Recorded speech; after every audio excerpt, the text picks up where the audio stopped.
नमस्कार दोस्तों, आपका मैथ 19.5 चैनल पर स्वागत है। दोस्तों आज के वीडियो में एक क्वेश्चन देखने वाले हैं, इसको हल करेंगे। तो चलिए देखते हैं। ये क्वेश्चन दोस्तों ये है कि आप कहीं कहीं देखते हो कि कुछ क्वेश्चनों पर बार लगा हुआ मिलता है सरलीकरण में। तो इस प्रकार के क्वेश्चन हम कैसे हल करते हैं, इसी को आज हम समझेंगे। तो दोस्तों इस प्रकार के क्वेश्चन हल करने के लिए पहले हमको इन्हें जो है पी बाई क्यू के रूप में बदलना होता है, यानी कि इन्हें हमको भिन्नों में पहले बदलना होता है। जब तक हम इन्हें भिन्न में नहीं बदलेंगे तब तक हम इन्हें आसानी से हल नहीं कर पाएंगे। तो चलिए देखते हैं कैसे इनको हम भिन्नों में बदलते हैं।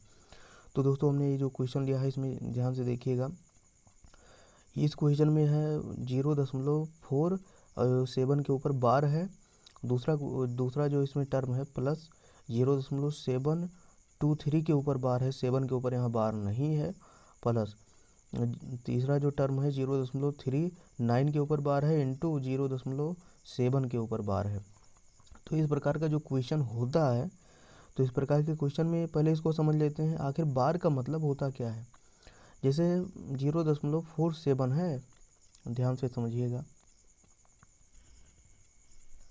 0.47 का मतलब होता है 7 का कोई लिमिट नहीं है कि 7 कितनी बार आएगा। बार का मतलब रिपीट होना, रिपीट होना, रिपीट होना, वही संख्या बार बार आना, उसी को हम जो है बार से जो है डिनोट करते हैं। जैसे 7 के ऊपर बार है यानी 7 7 7 7 7 7, इसका कोई जो है अंत नहीं है कि 7 कहीं अंत होगा, इसी का मतलब होता है बार। आई होप आपको समझ में आ गया होगा कि इस प्रकार इसको हम समझते हैं। दूसरी बात, जैसे जहाँ बार होता है इसका जो सिस्टम होता है इसे भिन्न में बदलने का, जहाँ बार होता है जिस संख्या पर, उस संख्या उतनी ही जो है हम नीचे 9 जो है लिखते हैं, यानी कि 9 लिख देते हैं और इस दशमलव को हम हटा देते हैं। दशमलव को हमेशा के लिए हटा देंगे, जितना बार होता है उतना हम नीचे 9 लिख देते हैं। लेकिन इस प्रकार के जहाँ क्वेश्चन हो जाए जहाँ बार भी हो और बिना बार की भी संख्या हो, उसमें क्या करेंगे। तो चलिए एक जो है हम एग्जाम्पल के माध्यम से समझते हैं। जैसे हम लिख देते हैं ए और बी के बार और 0.0, यानी 0.a b के बार। इस प्रकार का ऐसे क्वेश्चन अगर है तो क्या करेंगे, हम ए बी पहले हम लिख देंगे, यानी बार हम हटा देंगे। यहाँ पर बार हटा देना पड़ता है, बार हम पहले हटा देते हैं ए बी। इसके बाद उसमें से हम ए को घटा लेंगे, जिस पर बार नहीं है वही संख्या हम इसमें से घटा देते हैं ए बी में से। ओके, इसके बाद जो है 9 लिखेंगे, यानी जितने पर बार होगा उसके लिए हम 9 लिखेंगे और जितनी संख्याओं पर बार नहीं होगा उसके लिए हम 0 लिखेंगे। बस इतना ही सिंपल सा इसका फंडा होता है इसे भिन्नों में बदलने का। चलिए इसको भिन्न में बदलते हैं, डायरेक्ट देखते हैं, तभी कुछ अच्छे से क्लियरिटी आएगी।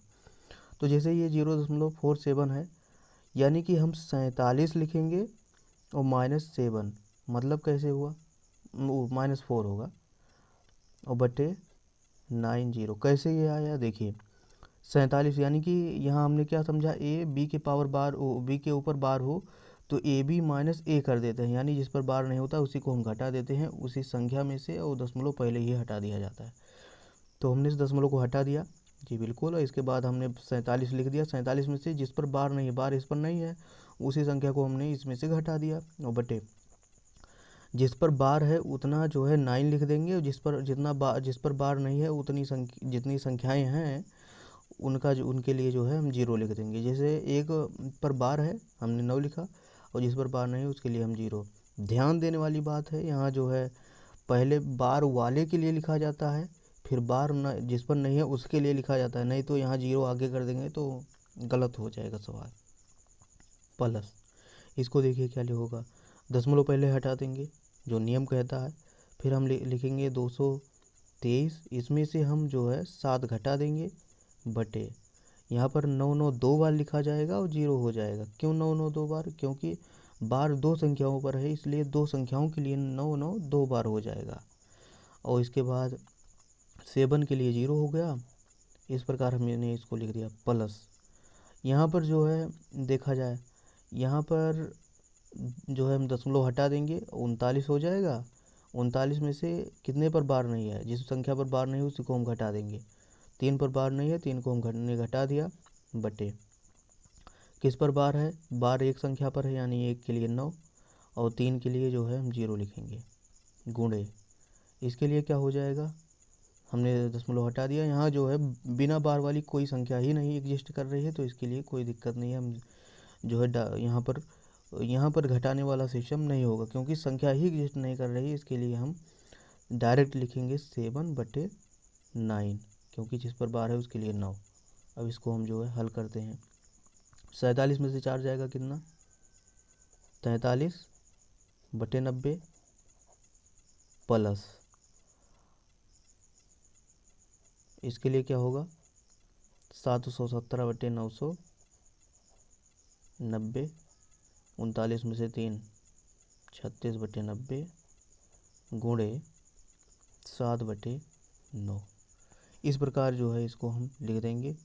और इस प्रकार के क्वेश्चन हल करने के लिए हमको क्या करना होता है, इस प्रकार के क्वेश्चन अगर हमको हल करने हैं तो हमको इनका एलसीएम लेना पड़ता है। बिना एलसीएम के ऐसे क्वेश्चन हम हल नहीं कर सकते हैं। तो एलसीएम किसका हम लेंगे, क्योंकि यहाँ ध्यान दिया जाए अगर, तो यहाँ 9 2 बार है, इसको हम देखते हैं 9 चौक 36 से कट जाएगा, 4 बार जाएगा, 100 हम काट देते हैं। जहाँ जहाँ कटने की प्रोबेबिलिटी हो उसको हम काट देते हैं। तो इसको हम लिखेंगे 43/90 प्लस 717/990 जो है 90 प्लस 7 चौक 28 हो जाएगा बटे 90। अब ध्यान दीजिए जो है ये 90 है, ये भी 90 वाला आ गया, यानी इसको जोड़ लेते हैं अलग। तो 717/990 हो गया। इसको जब जोड़ लेंगे क्या आ जाएगा, 8 3 11 1 हो जाएगा, 8 3 11 1 हो गया। इसके बाद 4 2 6 1 7/90। अब क्या करना है, क्योंकि 990 और 90 का जो एलसीएम होगा 990 ही आएगा, ये ध्यान देने वाली बात है। यानी कि हमको 11 से इसमें गुणा कर देना होगा। और क्या करना है, 11 से हम जो है 71 में गुणा कर देंगे और बटे पूरे का जो एलसीएम हो गया 990, तो 717 हो जाएगा। और इसके बाद 11 एकन्नम 11 1 हो गया, और 11 सत्ते 77, और एक जो बचा था वो 78 हो जाएगा उसमें जोड़कर, और बटे 990। इसको हम क्या लिखेंगे, जोड़ दें, 7 1 8 हो जाएगा, और 8 1 9 हो जाएगा, और 7 7 14 हो जाएगा बटे 990। बस यही इसका आंसर है। इसको और सरल भी कर सकते हैं, सरल करके जो है इस प्रकार हम बदल भी सकते हैं। तो आई होप आपको समझ में आया होगा किस प्रकार इसे हल किया जाता है। हमने आपको पूरा अच्छे से बताया कि कैसे पहले इसको हम बदलते हैं, इसका मतलब क्या होता है इसको हमने समझाया, कि जिस पर बार लगा होता है वो बार बार रिपीट होता है, वही संख्या वो संख्या ही बार बार रिपीट होती है, इसलिए उस पर बार लगा होता है। इसके बाद हमने ये भी आपको समझाया कि बार सिस्टम को हम जो है उसे भिन्न में कैसे बदलते हैं, ये भी समझाया। तो आई होप आपको समझ में आया होगा। वीडियो पसंद आई हो तो एक लाइक ज़रूर कीजिएगा, चैनल पर नए हैं तो सब्सक्राइब करिएगा। नई वीडियो मिलते हैं, तब तक के लिए धन्यवाद।